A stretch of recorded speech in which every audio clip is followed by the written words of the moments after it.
Hi. If you're somebody who's interested in productivity, then you've probably heard the term context shifting. It's now become a very common term and lots of people know it. But let me give you just the tiniest little tutorial on it. Context shifting is how our brains move between different kinds of activities. When we try to multitask, for example, like you're on the phone, but you're also checking your email, your brain isn't actually doing both of those things at once. It's actually switching between the two things, listening versus reading the email on the screen in front of you. And doing that requires some energy. And it also has a time lag. Our brains, in order to do that, call upon their executive functions. And the executive function of context shifting seems to have two different parts to it. One part is the part that actually says, oh gosh, I have a different goal right now. And the second part is the part that says, what are the rules and heuristics that govern this next thing I'm doing? And you can see, even as I describe them, that these are pretty complex activities, and therefore they take actual time.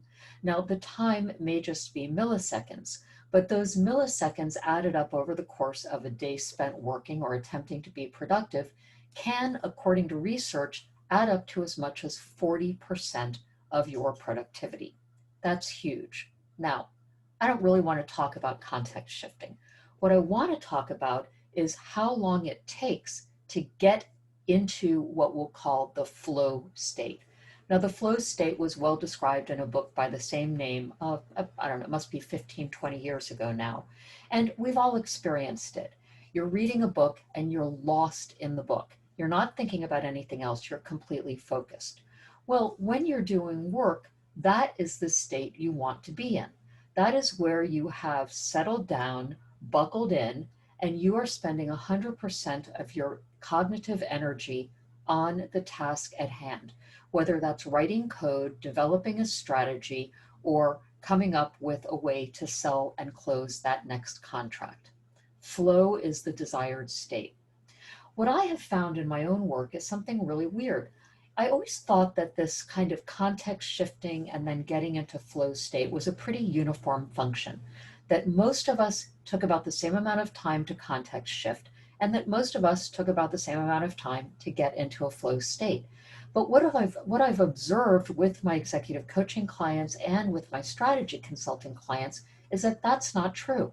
There is a massive range of variability between people, and some people can get into a state of flow seemingly instantaneously, and some people need a good 30 or 40 minutes to really settle into a task. Now, there is data about this, and on average, it takes most people about 15 minutes to get into a state of flow, assuming they're not attempting to multitask and do lots of other things. So if you've turned the ringer off your phone, you're actually attending to something, it will still take the average person about 15 minutes to be fully focused on the task at hand and not still cognitively attending to something else on their mind, like the thing they forgot to do, or the thing they need to put in the calendar, or whether the dog is in or out, which is something that I was thinking about right before I started taping this. And so until you can get all of that stuff clear out of your brain, you're probably not in a state of flow. So there's all this variability. I have some clients who can, it seems, instantly go from whatever they're doing, some kind of deep work, to having a call with me and being completely focused and in that moment, and then to the next thing. It's like an instant switch, or at least instant insofar as what I can perceive. But I have other clients who really struggle to get into flow. And for them, it's much harder to clear their mind and actually really bring their focus into a very myopic point on the specific task they're working on. Now, what determines that variability? Well, there are a few things. We get better and worse at context shifting based on several different things. One thing is our age. So young people are inherently better at context shifting than old people. Now, let me just put in a disclaimer. This is a huge generalization. And obviously there are young people that are really hopeless at it, and there are older people who are incredibly good at it. But It's something that tends to decline as we age. We get less good at focusing in on something. But the good news is that this is something that gets better with practice, regardless of your age. Now, if you're younger, it may take less practice to accomplish a greater acceleration in how fast you can focus.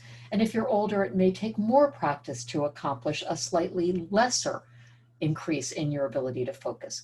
But everybody can get better at it.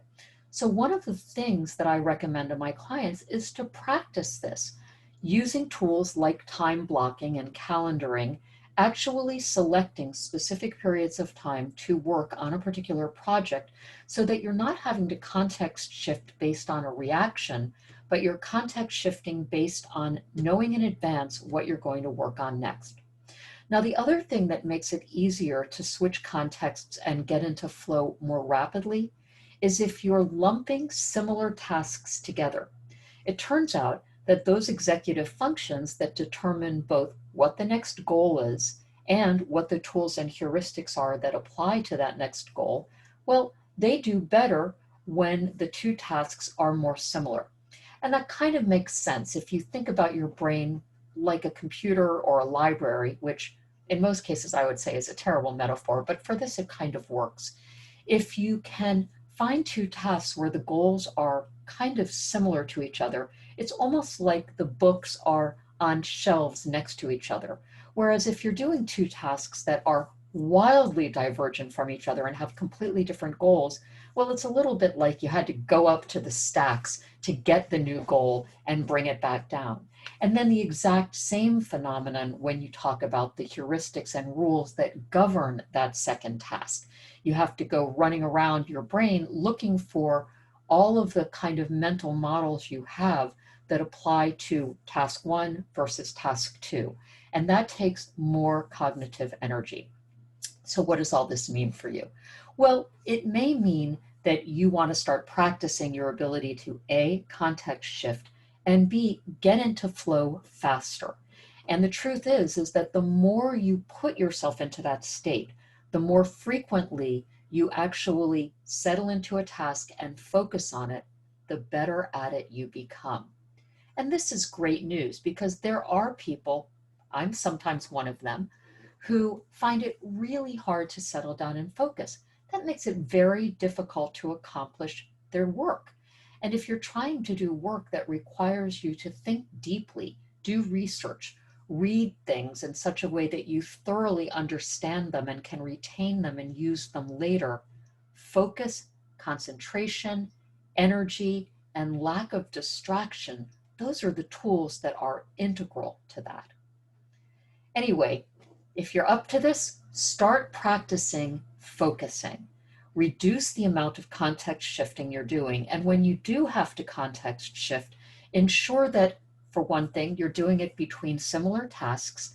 And second of all, you're giving yourself enough time to get into a state of flow. You probably have a sense about how long it takes for you, whether you're a 1 minute kind of flow person or whether you're a half an hour, 40-minute kind of flow person.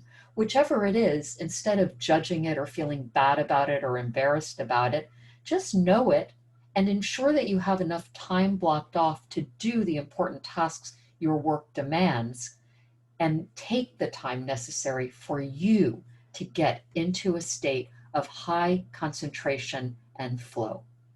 I'm Ami Devereaux. Thank you so much for spending this time with me. There will be an article that goes into more detail and includes links to the research that I'm citing. Also, please subscribe to my channel below, and I hope you'll consider joining my community, beyondbetter.online. It's completely free, no algorithms, no ads, just people talking about critical thinking, decision making, and leadership. Bye.